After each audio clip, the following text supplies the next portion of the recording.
우리가 살고 있는 이 시대는 대단히 편리한 그런 시대입니다. 특별히 우리가 사는 이 땅 대한민국은 세계에서 가장 편한 나라라 이렇게 지칭해도 과언이 아닐 정도로 참 편리한 것이 많이 있습니다. 뭐 이렇게 저녁에 늦게 주문을 해도 아침 일찍 새벽에 어떤 물건들이 또 식품들이 배달이 되는 그런 세상이고요. 그리고 먹고 싶은 것 언제든지 이렇게 배달을 주문을 하면 또 이렇게 먼 시간이 아닌 짧은 시간 안에 배달이 되어지는, 그래서 늘 나가 보면 이제 불 켜져 있는 상점들이 있고 뭐 이런 이제 편리함이 우리 가운데 있습니다. 편리함이 있는 것 반면에 참 사회가 굉장히 복잡하다 이런 생각이 좀 듭니다. 지난 주간에 한 이제 업체가 이렇게 개인 정보가 많이 이렇게 유출이 돼가지고 그것 때문에 온 나라가 발칵 뒤집혀졌던 그런 일들이 아마 뉴스에서 보도가 돼서 다 알고 계실 겁니다. 뭐 그 업체를 4,300만 명이 이용한다고 하니 뭐 거의 전 국민이 다 이용한다고 해도 과언이 아닐 터인데, 그 정보가 유출됨으로 인하여서 혹시라도 걱정하는 것은 그로 인한 사기 피해가 있지 않을까라고 하는 그런 염려가 있는 것이죠. 그래요. 우리가 편리함의 시대에 살아가고 있지만 복잡한 시대 가운데에서 뭐가 진짜인지 뭐가 가짜인지, 참 어떤 것을 선택할 때는 어떻게 해야 되는지 이런 것들이 너무나도 어렵고 힘이 들 때가 많이 있습니다. 시장에 나가 보니 이제 옷을 파는 가게에 옷들이 걸려져 있습니다. 아주 유명 메이커의 이제 그 상표를 달고서는 팔리는데 값이 너무 지나치게 싼 거예요. 그래서 이게 어떻게 된 건가 이렇게 보니까 결국은 그것이 진짜가 아닌 가짜로구나 이런 이제 생각도 하게 되죠. 그래요. 유튜브를 봐도 진짜 뉴스 가짜 뉴스가 섞여 있고 물건도 진짜와 가짜가 섞여 있고 전화로 뭔가를 얘기해도 이거 정말 진짜야 가짜야 이렇게 의심이 들 만큼 사람들은 지금 혼란의 시대에 살아가고 있는 것 같습니다. 그러다 보니 사람들이 풍요로움에 살아가면서도 또 그에 못지않은 이 복잡함과 진짜 가짜 판단에 관한 그런 스트레스를 받으면서 살아갑니다. 오늘 이런 어려운 시대에 살아가면서 사람들은 분별력, 판단력을 갖춰야 된다 그래요. 진짜와 가짜를 구분해내는 것이죠. 어떻게 해야지 잘 살 수 있는 건가, 남한테 속지 않고 또 어떤 물건을 살 때도 속지 않고 살아갈 수 있는 그런 것이 판별력과 분별력으로 얘기되어지는 그런 시대를 삽니다. 그런데 오늘 우리에게 예수를 믿고 살아가는 삶에는 그거보다 더 중요한 판단력이라고 하는 것이 있습니다. 하나님 판단력이죠.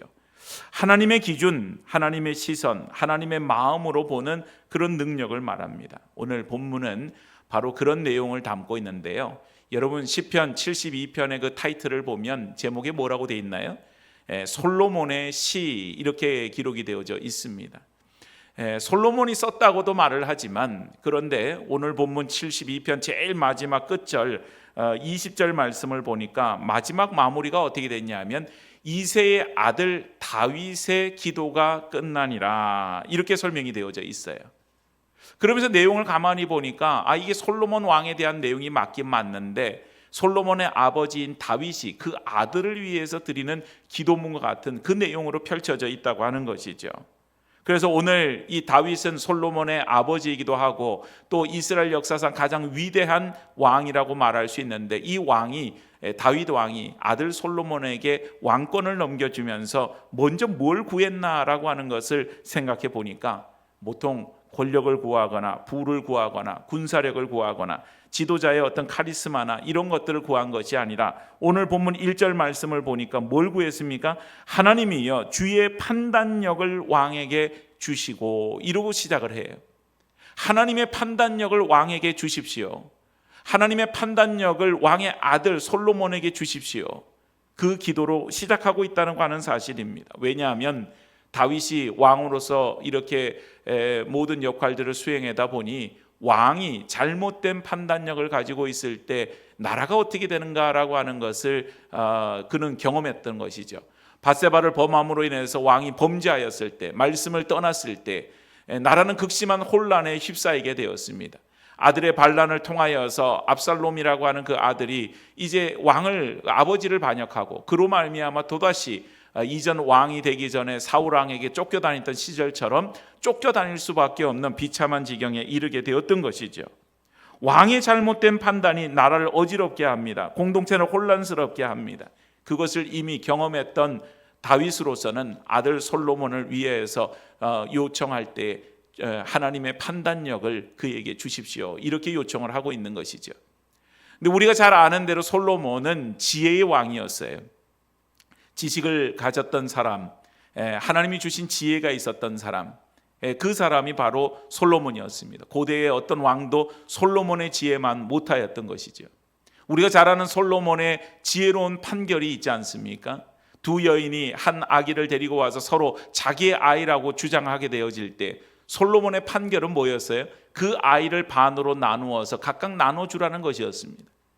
진짜 엄마는 그 아이의 목숨을 살리기 위해서 기꺼이 그 아기를 포기합니다. 그러나 가짜 엄마는 그러자고 선뜻 대답을 합니다. 그래서 누가 진짜 엄마인지를 판별해내는 그 솔로몬의 유명한 명판결이 있지요. 그만큼 솔로몬은 지혜의 왕이었습니다. 고대 근방의 많은 사람들이 솔로몬에게 지혜를 구하기 위해서 찾아와 배우고자 했던 그런 솔로몬이었습니다. 그 솔로몬에게는 마지막 판단력이 실패한 아쉬움이 있습니다. 지혜는 모든 것이 시작되어지는 가운데 하나님 주시는 선물이지만 판단력이라고 하는 것은 끝까지 지키는 능력이 되어져야 한다고 하는 것이지요. 솔로몬의 말년은 우상 숭배로 물들었고 결국은 하나님 앞에서 실패한 판단력이 그의 인생과 나라를 망가뜨리는 그런 것으로 나타나게 되어집니다. 오늘 여러분, 우리는 대림절 두 번째 주일을 맞습니다. 하나님 앞에서 우리의 신앙을 점검하는 시간이 되어져야 할 텐데 오늘 시편 72편의 솔로몬을 향한 이 기도문을 보면서 우리의 믿음을 점검하는 시간이 되어져야 할 줄로 믿습니다.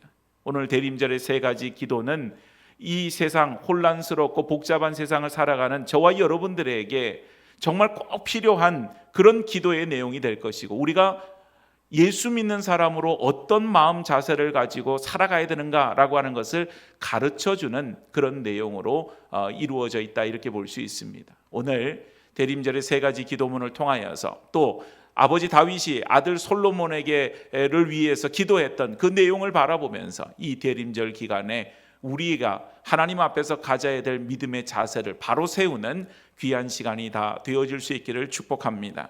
자, 먼저 첫 번째인데요. 오늘은 기도문이기 때문에 우리 한번 이것을 저와 같이 따라서 한번 해보시면 좋겠습니다. 주님, 나의 마음을 지키는 판단력을 주소서.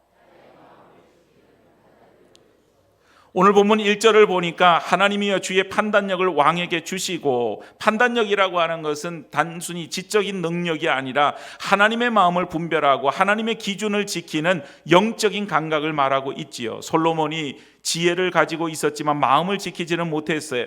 그러다 보니까 인간의 욕심과 탐욕으로부터 지키지 못하니 그 마음이 부패하게 된 것입니다. 만물보다 심히 부패하기 쉬운 것이 마음이라 그랬는데 그와 다르지 않게 솔로몬의 마음은 부패의 과정을 거치게 되었습니다. 오늘 여러분 신명기 17장에 의하면 여기에 왕으로서 하지 말아야 될 것과 해야 될 것을 설명하고 있는 내용이 있어요. 왕으로서 하지 말아야 될 세 가지가 있습니다. 첫 번째는 자기를 위해서 은금을 쌓아놓지 말라는 거예요.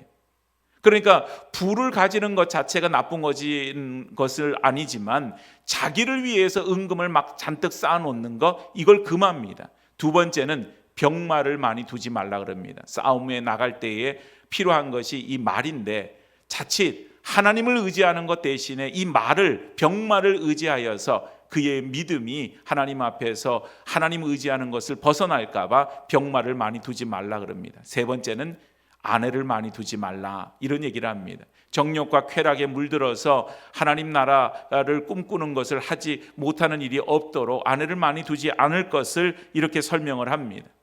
이 세 가지를 하지 않는 것 대신에 중요한 한 가지를 하라고 말씀하는 게 있어요. 그것이 바로 평생 주야로 하나님 말씀 옆에 두고 그 말씀을 읽고 그 말씀을 지켜 행하는 일에 마음을 둘 것을 왕이 해야 될 덕목 첫 번째로 가장 중요한 것으로 설명을 하고 있어요. 오늘 여러분, 솔로몬에게는 앞에서 하지 말라는 하는 모든 것을 다 어겼습니다. 하라고 하는 것도 하지 못하게 된 것이지요. 그래서 그는 자기를 위해서 은금을 쌓아 놓습니다. 또한 병마를 많이 준비해 놓습니다. 또한 아내가 얼마나 많았는지 성경에 나와 있기를 뭐라고 얘기하나요? 솔로몬의 아내가 700명이고 그의 첩이 300명이나 되었다, 이렇게 설명하고 있어요. 도합 1000명의 아내를 두었던 겁니다. 그런데 그것이 다 어떻게 보면 솔로몬이 그저 여인을 좋아했기 때문에 그렇게 했다기보다는 정략 결혼을 통하여서 나라를 부강하고자 했던 그런 계획 속에 실행이 되어진 거예요. 그러니까 여러분, 솔로몬은 지혜를 가졌는데 말년의 이 지혜는 하나님 앞에서 하나님의 판단력으로 가졌던 그런 지혜가 아닌 세속적인 지혜, 세속적으로 나라를 부강하게 만들기 위하고 자기의 삶을 부유하게 만들고자 했던 그런 쪽으로 흘러가 버렸다고 하는 것입니다. 그러다 보니 판단력이 흐려지니까 어떻게 돼요? 그의 마음이 하나님으로부터 멀어질 수밖에 없었다고 하는 사실이에요. 어떤 가정에 벽에 곰팡이가 생겼습니다. 그래서 집주인이 이 곰팡이를 걸레 갖고 닦는데 닦아도 그 자국이 남아요. 그래서 너무 보기가 싫어가지고 이 집주인이 페인트를 사다가 그 곰팡이 난 부분에다 페인트를 칠합니다. 그리고 나서 또 조금 지나고 나니까 또다시 곰팡이가 이렇게 올라와요. 그래서 도대체 왜 곰팡이가 자꾸 생기지? 그리고는 또 페인트를 칠합니다. 또 조금 있으니 또 곰팡이가 올라오고 또 페인트를 칠합니다. 계속해서 곰팡이가 나타나게 되어지죠. 알고 봤더니 곰팡이가 문제가 아니라 그 벽 뒤에 물이 흐르는 파이프가 지나가는데 거기에서 파이프가 깨져서 물이 흐르고 있었다고 하는 거예요. 여러분, 오늘 우리의 근본 문제를 고치지 않으면 페인트는 임시 방편이 될 수밖에 없지요. 보이는 곰팡이는 우리가 가지고 있는 문제나 여러 가지 어려움을 말할 수가 있습니다. 그래서 사람들은 눈앞에 놓여져 있는 이 문제를 해결하기 위해서 애를 씁니다. 그러나 문제가 어디에 있는가? 근본적인 것에 있어요. 오늘 여러분, 하나님께서 우리 가운데 바라보시는 것은 영적인 습기로 말미암아 곰팡이가 피고 있는 우리의 마음 상태라고 하는 것이에요. 솔로몬의 문제는요, 따지고 보면 아내를 많이 두어서 문제냐, 은금을 많이 두어서 문제냐, 병마를 많이 두어서 문제냐, 그건 문제지요. 그런데 그 근원적인 원인은 뭔가? 하나님 앞에서 하나님의 말씀을 떠나서 그의 마음이 하나님을 향해서 있기보다는 하나님으로부터 그 마음이 돌아섰다고 하는데 더 큰 문제가 있는 것입니다.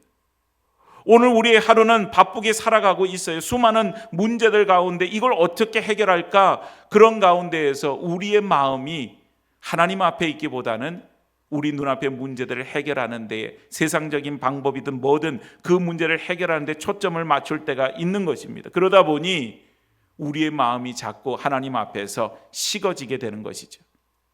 우리는 세상을 살면서 남들은 이거보다 더 하는데 이 정도면 괜찮지, 그리고는 타협할 때가 많이 있습니다. 믿음의 중심이 자꾸 무너져요. 그래서 여러분, 오늘 우리는 하나님 앞에 어떤 기도를 드려야 됩니까? 하나님, 제 마음을 지켜주십시오. 사람의 판단력이 아닌 주님의 판단력을 가지고, 주님의 마음을 가지고 이 일들을 바라보고 해결할 수 있게 달라고 우리는 기도할 수 있어야 한다고 하는 것입니다. 오늘 우리의 마음은 부패하기 쉬운 그런 마음입니다. 그러나 반면에 하나님께서 가지고 계시는 마음과 판단력은 부패하기 쉬운 우리의 마음을 지켜주는 울타리가 되어지고 우리의 영혼을 보호하는 방패가 되어질 줄로 믿습니다. 여러분, 이 대림절 기간에 우리가 가지고 있는 여러 가지 삶의 상황들은 각자의 처지에서 보면 남들이 봤을 때는 별것 아닌 것처럼 보이지만 개개인으로 봤을 때는 큰 문제들이 우리 가운데 다 놓여져 있지요. 그런데 그 속에서 우리가 자꾸 하나님의 앞으로부터 마음을 벗어나서 인간적인 마음만을 가지게 되면 그 문제는 잘 이렇게 어떻게 무마가 될지 몰라도 우리의 근원적인 문제가 해결이 안 돼서 우리가 영적인 그런 습함 가운데 생기는 곰팡이를 방치해 놓고 많은 그런 결과를 얻게 된다는 것입니다.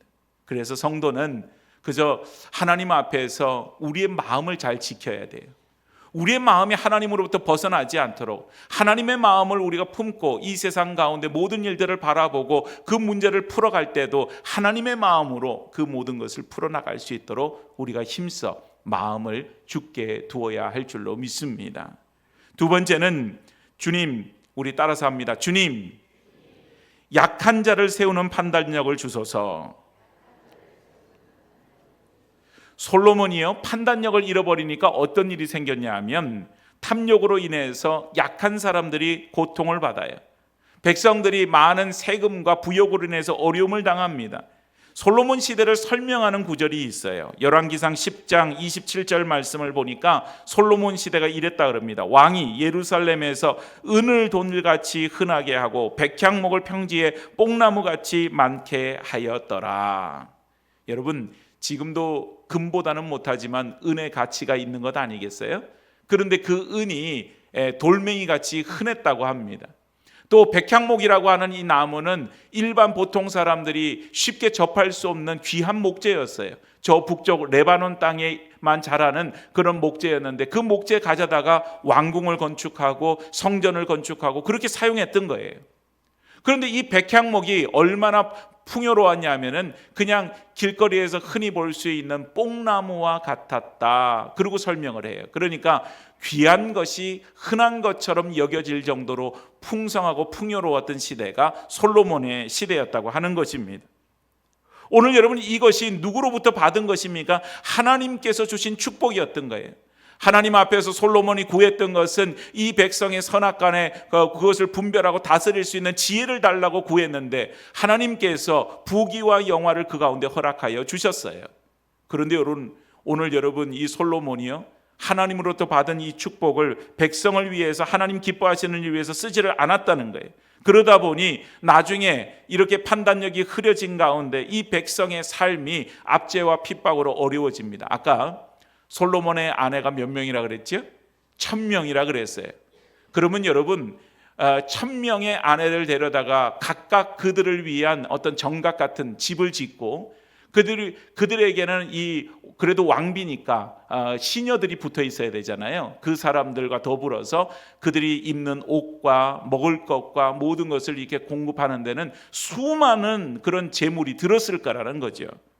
그런데 이런 일들을 뭘로 감당했겠느냐? 결국은 세금이라고 하는 것입니다. 그래서 솔로몬 사후 때에 이제 르호보암이라고 하는 솔로몬의 아들이 왕위에 올랐는데 온 백성들이 르호보암을 찾아와요. 그래서 왕으로 즉위한 이 왕에게, 그 르호보암이라고 하는 왕에게 찾아와서 뭘 요청하냐 하면은 그 아버지 솔로몬 시대 때 매겼던 그 세금을 좀 가볍게 해달라고 요청을 하는 것을 봅니다. 그러니까 그만큼 솔로몬 시대의 세금이 무거웠던 것을 말해주고 있는 것이죠. 그래 여러분, 이렇게 판단력이 사라질 때에는 공의가 사라지고 힘 있는 사람들이 득세를 하게 되어지는 거예요. 오늘 본문 2절에는 다윗이 솔로몬을 위해서 이런 기도를 드립니다. 그가 주의 백성을 공의로 재판하며 주의 가난한 자를 정의로 재판하리니, 주님의 하나님의 판단력을 가지면 이렇게 재판을 하게 되어질 수 있을 텐데 그렇게 되지를 못한 거예요. 약한 사람은 무시를 당하고 압제를 받습니다. 그렇다면 어떤 사람이 득세를 하겠어요? 힘 있는 사람, 강한 사람, 그런 사람만이 솔로몬 시대에 더 강성하게 되고 더 많은 힘을 얻게 된다고 하는 거예요. 오늘 약한 사람들의 신음이 가득한 그곳에 오늘 하나님께서는 공의를 말씀하시는데 그 공의가 솔로몬 시대에 이루어지지를 않습니다. 그 일들이 솔로몬 시대뿐만 아니라 예수님 시대도 마찬가지였던 거예요. 바리새인이나 종교의 지도자들은 백성들을 참 핍박하고 압제를 합니다. 율법을 하나의 도구화를 시켜서 율법을 올가매는 것으로 사용하였고, 바리새인의 기도는 뭐였습니까? 나는 저 세리와 같지 않음에 감사를 드립니다. 그러고 기도하지 않아요? 그러니까 자기 자신들은 저 세리와 같지 않다고 스스로를 높이고 스스로는 다른 사상, 다른 나라에 살아가는 것처럼, 다른 세상에 있는 것처럼 그렇게 자랑을 합니다. 예수님 오셔서 뭘 하십니까? 사람들로부터 소외된 사람들, 가난한 사람들, 병든 사람들, 그런 사람들 먹고 마시면서, 바리새인들은 그들을 하찮게 여겼지만 예수님은 그들을 귀중하게 여겼다고 하는 사실입니다.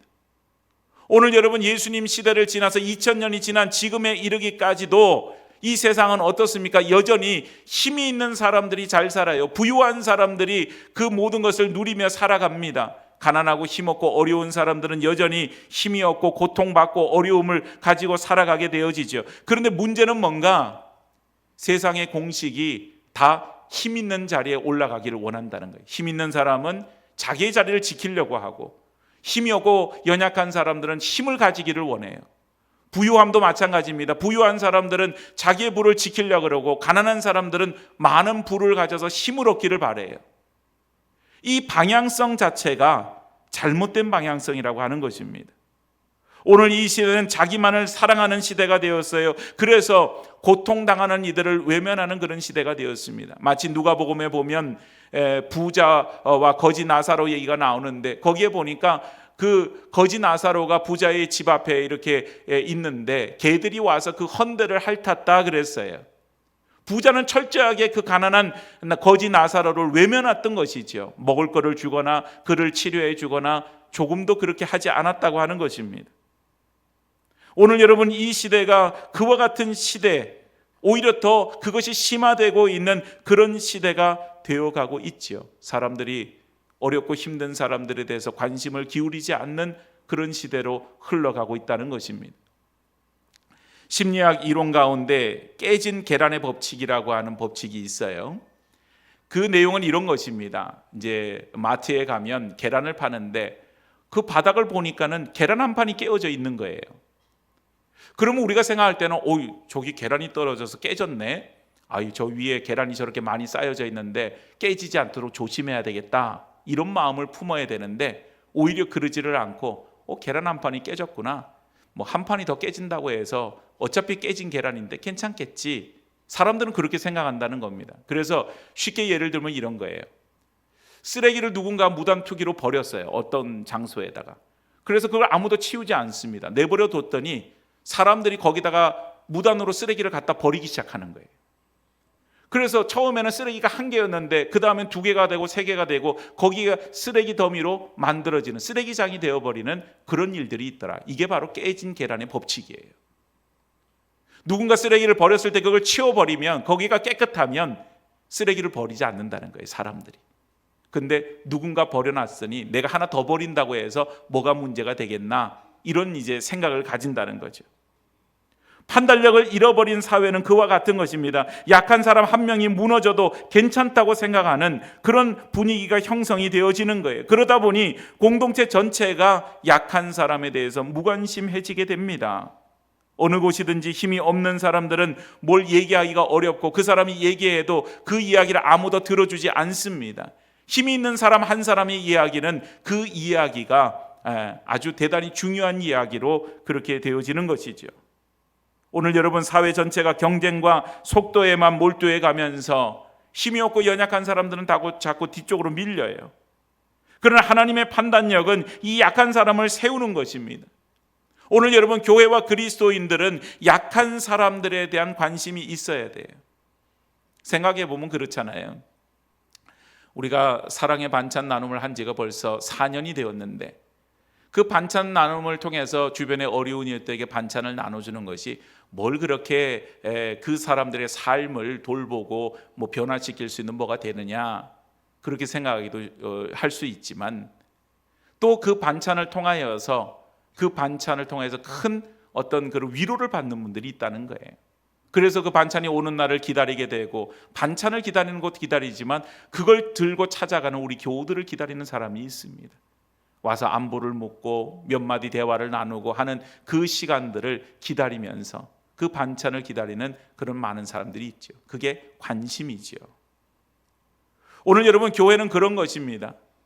교회는 물질을 쌓아놓는 곳이 아니에요.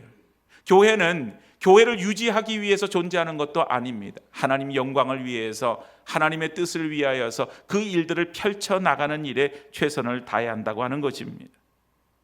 오늘 여러분, 하나님께서 오늘 우리에게 주시는 하나님의 판단력을 가지고 우리에게 원하시는 것들이 있어요. 그것이 바로 6절과 7절 말씀을 보니까 이런 표현이 있습니다. 그는 뱀풀 위에 내리는 비같이 땅을 적시는 소낙비같이 내리리니 그의 날에 의인이 흥왕하여 평강의 풍성함이 날이 닿을 때까지 이르리로다. 오늘 뱀풀 위에 내리는 그 비와 같이 풀을 베고 나서 비가 내리면 다시 풀이 돋아나지 않겠습니까? 오늘 여러분 어떻게 보면 아무도 거들떠보지 않는 풀이에요. 사람들이 밟고 지나다니는 풀이에요.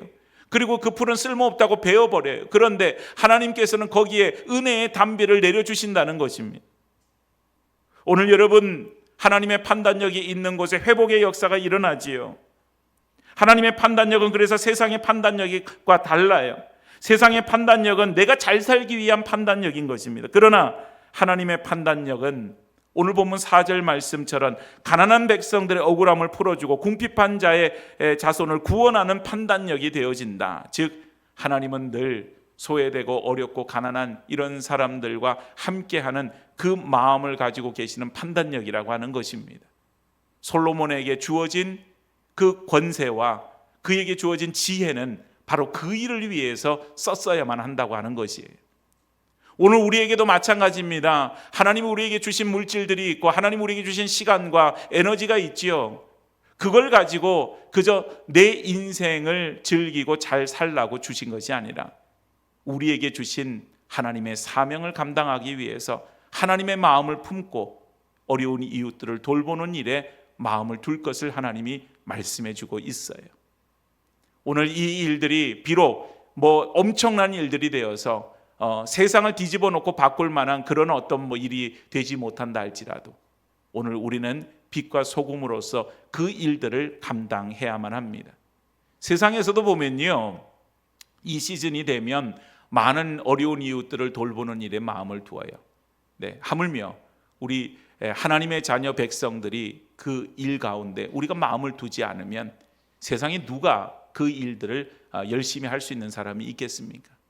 오늘 여러분, 우리는 약한 자를 세우는 판단력이라고 하는 것이 우리가 얼마나 소중한 그런 판단력인지 모릅니다. 왜냐하면 하나님의 마음이 그 판단력 가운데 있기 때문입니다. 오늘 하나님의 마음으로 이웃을 돌보고 또 약한 자를 세우는 그런 판단력을 달라고 기도하며 그 판단력으로 세상 가운데에서 하나님의 영광의 빛을 드러내는 주님의 백성들, 우리 평강의 성도들이 되어지기를 축복합니다. 마지막 세 번째는 따라서 합니다. 주님, 내 판단을 통해 하나님의 영광이 드러나게 하소서. 18절과 19절 말씀을 보니까요, 홀로 기이한 일들을 행하시는 여호와 하나님 곧 이스라엘의 하나님을 찬송하며 그 영화로운 이름을 영원히 찬송할지어다. 온 땅에 그의 영광이 충만할지어다. 아멘 아멘. 그러고 있어요. 오늘 여러분, 솔로몬의 몰락은요, 판단력의 목적을 잃어버리게 된 겁니다.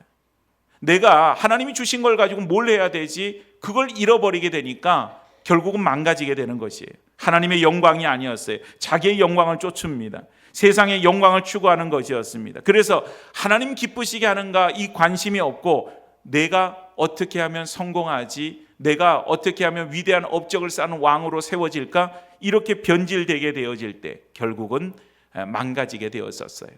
오늘 여러분 다시 돌아가서 솔로몬에게 있는 부귀와 영화 누가 주신 것입니까? 하나님이 주신 거예요. 그런데 그걸 잊어버렸어요. 그러다 보니 더 나아가서 내 삶을 통하여서 내게 주신 것을 통하여서 하나님께 영광을 돌려야 되지 그것조차도 잊어버리게 되었다라고 하는 것입니다. 그러다 보니 세속적으로 부유함과 안락함에 취해서 그의 판단력 자체가 세속화되어가는 어리석음을 범하게 되었다는 것이죠. 어느 축구팀이 있었어요. 그런데 이제 이 축구팀의 구단주가 이 선수들한테 이런 공약을 내세웁니다. 여러분들이 나가서 경기를 한 경기 승리할 때마다 내가 엄청난 보너스를 주겠습니다. 그래서 아마 여러분들이 전 경기를 다 이기게 된다면 여러분들이 1년 동안 받는 연봉보다 더 많은 돈을 받게 될 것입니다. 그리고는 그 선수들 앞에서 공약을 내세웠어요.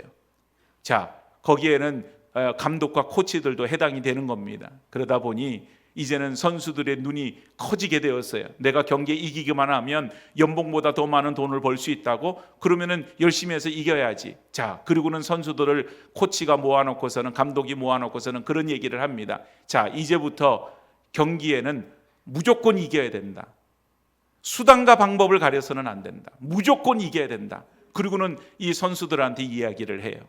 그래서 선수들이 나가서 이제 경기를 합니다. 경기를 하는데 선수들 마음이 하나로 똘똘 뭉쳤어요. 뭐로 뭉쳤을까요? 수단과 방법을 가리지 말자. 그리고는 그냥 뭐 경기를 하는데 상대방 선수가 다치든 말든 그냥 거친 태클을 해대고, 그리고 반칙을 하는데 주저함이 없습니다. 그리고는 승리를 거두기 위해서 최선의 노력을 다하여서 경기에서 한 경기 한 경기 이기게 되었어요. 그런데 여러분, 어떤 일이 일어났을까요? 관중들이 그 경기를 보면서 그 팀을 응원하지 않아요. 더 이상 그 팀에 있는 선수들을 싫어합니다. 관중들이, 팬들이 그런 얘기를 합니다. 저 팀은 그저 이기기 위해서라면 수단과 방법을 가리지 않고 거친 태클이나 반칙을 하는 것 좀 아무렇지도 생각하지 않는 그런 아주 지저분한 경기를 하는 팀이야. 나는 저 팀이 싫어. 그리고는 그 팀의 경기를 보지 않으려고 해요. 관중들이 줄어들고 그 팀 경기를 보지 않으려고 하니 그 팀을 후원하던 스폰서들이 떠나게 되었습니다. 그러다 보니 선수들 안에는 분열이 생기게 되었어요. 우리가 과연 이렇게 하는 게 맞느냐? 그런 갈등과 분열이 생기게 되었어요. 나중에 감독이 이런 얘기를 합니다. 우리는 이기기 위해 싸웠지만 정작 중요한 것을 잃었습니다. 승리를 얻었을지는 모르지만 명예와 영광을 잃게 되었다고 하는 것입니다. 오늘 여러분, 이 세상 가운데 살아가는 우리도 그렇지요. 세상을 바라보면서 지혜롭게 보이는 것, 현명해 보이는 것, 그런 것들이 있어요. 그런데 정작 하나님께 영광이라고 하는 우리의 삶의 목표를 놓쳐버리게 되면요, 그러면 그 모든 판단력이 무슨 소용이 있겠어요? 그건 실패한 거죠. 오늘 우리에게 주어진 삶은 오직 하나님께 영광이어야만 합니다. 사회는 신앙보다는 안락함이 우선입니다. 그러다 보니까 개인의 감정이 가장 소중해요. 내가 편하고 내가 좋으면 되는 거예요. 하나님보다는 성공이 우선이에요. 말씀보다는 세상의 기준이 우선입니다. 결국 그 길은 어떤 길로 가게 될까요? 솔로몬의 잘못된 판단의 길, 어리석음의 길로 갈 수밖에 없다고 하는 것입니다. 오늘 여러분, 우리는 이 대림절 기간을 보내면서 하나님 앞에 물어야 돼요. 하나님, 제가 지금 하는 이 선택이 하나님께 영광이 되어지고 있습니까? 내가 가는 이 길을 통하여서 내가 하나님 앞에 영광의 길로 내가 걸어가고 있습니까? 오늘 우리의 삶 전체를 하나님 앞에 맡겨드리는 절기, 바로 그것이 대림절 기간이어야만 합니다. 오늘 여러분, 우리가 정작 손에는 쥔 것 같지만 따지고 보니, 손을 펴보니 아무것도 남아있지 않은 것, 허탈함을 우리는 경험하지 말아야 돼요. 우리의 마음을 지키는 판단력을 가지고, 약한 자를 세우는 판단력을 가지고, 하나님의 영광만을 드러내는 판단력을 가지고 지금 이 혼란스러운 시대를 우리는 살아내야만 합니다. 세상에서 어떤 길을 가도록 우리에게 다 괜찮다고, 남들 뭐 그렇게 가는 거 이상으로 잘못된 길 가는데 우리는 누구를 해코지하는 것도 아니고, 그냥 우리가 부와 명예를 쫓고 내가 열심히 일해서 그러고 살아가는 게 뭐가 잘못된 것이냐고 그렇게 묻겠지요. 그렇습니다, 여러분. 세상에 우리가 열심히 살고 돈을 벌고 어떤 자리에 오르는 것을 추구하는 것 자체가 나쁜 일이 뭐가 있겠어요. 그러나 그 목적 자체는 하나님 앞에 영광이요, 하나님의 마음으로 우리가 그 일들을 해야 한다고 하는 사실입니다. 우리에게는 누구에게든 하나님이 주신 그런 물질과 건강과 자리가 이 세상 가운데 있지요. 그 일을 통하여서 우리가 뭘 할 것이냐는 대단히 중요한 거예요. 오늘 하나님께서 우리를 부르시고 이 혼란스러운 세상에 무엇보다도 그 목표가 하나님 앞의 영광이라고 하는 그 목표를 향해서 우리로 하여금 달려가도록 요청하고 있습니다.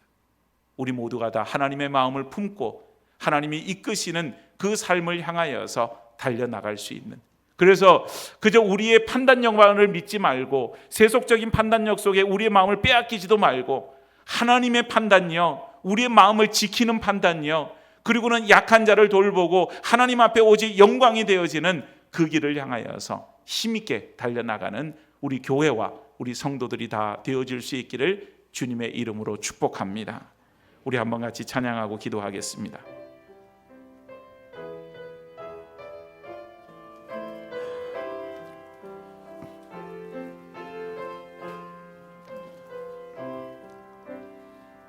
아버지, 당신의 마음이 있는 곳에 나의 마음이 있기를 원해요. 아버지, 당신의 눈물이 고인 곳에 나의 눈물이 고이길 원해요. 아버지, 당신이 바라보는 영혼에게 나의 두 눈이 향하길 원해요. 아버지, 당신이 울고 있는 어두운 땅에 나의 두 발이 향하길 원해요. 나의 마음이 아버지의 마음 하나, 내 모든 뜻 아버지의 뜻이 될 수 있기를, 나의 온몸이 아버지의 마음 하나, 내 모든 삶 당신의 삶 되기를. 나의 마음이 아버지의 마음 하나, 내 모든 뜻 아버지의 뜻이 될 수 있기를, 나의 온몸이 아버지의 마음 하나, 내 모든 삶 당신의 삶 되기를. 아멘. 하나님의 마음이 있는 곳에 우리의 마음이 있어야 되죠. 하나님의 눈이 있는 곳, 시선이 있는 곳에 우리의 눈도 있어야 됩니다. 오늘 하나님의 마음이 어디에 있고 하나님의 눈이 어디에 있을까요? 오늘 여러분, 세상은 그렇습니다. 끊임없이 나의 안락함과 나의 유익만을 쫓도록 그렇게 모든 것을 진행합니다. 그러나 하나님 자녀 백성들은 내가 아닌 하나님의 영광입니다. 하나님의 뜻입니다. 하나님 마음입니다. 하나님의 시선입니다. 그 길을 향해서 달려가는 우리 모든 성도들이 되어지기를 소망하며, 오늘 주신 말씀을 기억하며 우리 결단하며 합심해서 같이 기도하도록 하겠습니다. 함께 같이 기도하겠습니다. 자비로우신 아버지 하나님, 은혜와 사랑을 감사드립니다. 아버지 하나님, 이 땅을 살아가면서 이 아버지 하나님 대림절 기간 이 연말을 보내면서 우리가 세상 가운데 물들지 아니하도록 도와주시옵소서. 우리의 마음이 세속적인 가운데 아버지, 우리의 마음이 흐트러지지 않게 하시고, 우리의 판단력이 아버지 잘못되어서 정말 아버지 세상을 쫓아가는 어리석음을 범하지 아니하도록 주여 도와주시옵소서. 오직 우리의 심령이, 우리의 마음이 하나님의 마음을 닮아가게 하여 주옵시고, 우리의 마음이 변하지 아니하고 아버지는 우리의 마음이 오염되지 아니하도록 우리의 마음을 지킬 수 있는 은혜를 허락하여 주시옵소서. 하나님 아버지, 가난한 자들, 약한 자들에게 마음을 주시는 하나님, 무엇보다 우리의 삶을 통하여 하나님 앞에 영광이 되어지는 삶이 되어지기를 원합니다. 하나님 영광을 위해서 우리가 충성하고 헌신하고 우리에게 가진 모든 건강과 시간과 물질을 통하여 오직 아버지 하나님 앞에 영광이 되어지는 삶을 살아갈 수 있도록 저들의 삶을 이끄시고 인도하여 주시옵소서. 선하신 주님께 우리의 삶을 맡겨드리오니 주관하여 주시옵소서. 하나님 아버지, 이 대림절 기간에 하나님 솔로몬의 또 다윗 왕의 그 기도를 통하여서 우리에게도 동일하게 하나님 이 세상을 살아감에 있어서 심히 부패하기 쉬운 우리의 마음을 지킬 수 있는 그 판단력을 허락하여 주시기를 원합니다. 아버지 하나님, 약한 자에게 마음을 두고 그들을 세우는 또한 판단력을 주시기를 원합니다. 무엇보다 하나님 앞에 모든 것이 영광을 돌려드리는 그런 판단력으로 세워지기를 원합니다. 하나님, 이 대림절 기간 주의 백성들이 참으로 하나님이 주시는 이 판단력을 가지고, 하나님 판단력을 가지고 거기에 마음을 두고 이 땅을 살아가며 오직 우리의 인생 전체가 하나님께만 영광이 되어질 수 있도록 축복하여 주시옵소서. 주 앞에 모든 것을 맡겨드리며 예수님 거룩하신 이름 받들어 기도드리옵나이다. 아멘.